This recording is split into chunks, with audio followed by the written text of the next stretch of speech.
Hello guys, ito naman po si Duday na waray-waray.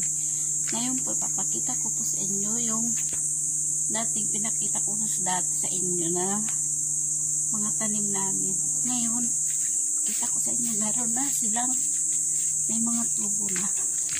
Ito po yung tanim. Ay ampalaya, tulukbati.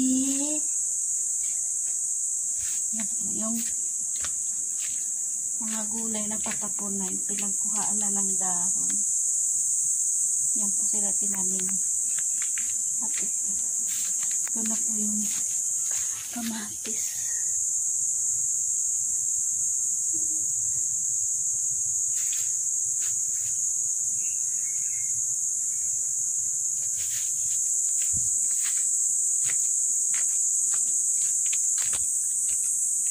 Kaya mga guys, kung wala rin lang kayong ginagawa sa inyong bahay at malawak ang inyong bakuran, ay magtanim-tanim na rin tayo ng gulay na mayroon tayong makukuha pagdating ng araw.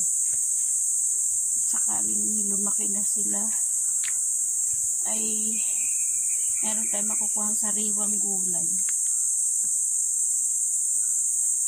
Yung mga patapon na po din na pinagkuhaan ng mga dahon yung galing sa grocery at tapos na natin gamitin yung iba, yung mga itatapon na natin, pwede rin po natin na ito katulad po ng kangkong, yung talbos ng kamote, yung mga buto na dapat na pwede mong itanim,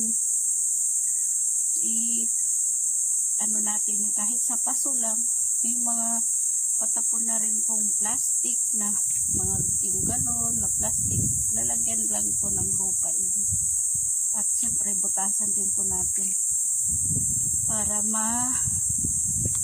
yung hindi maipon yung tubig sa loob. Kaya guys, yan yun lang sabi ko sa magtanim-tanim tayo sa loob ng bakuran natin. Kung malawak man yung ating bakuran, magtanim tayo ng mga gulay. Kung nagustuhan nyo man yung aking video, ay paki-like at share na lang. At syempre, paki-click na lang yung subscribe button. Salamat! Bye-bye!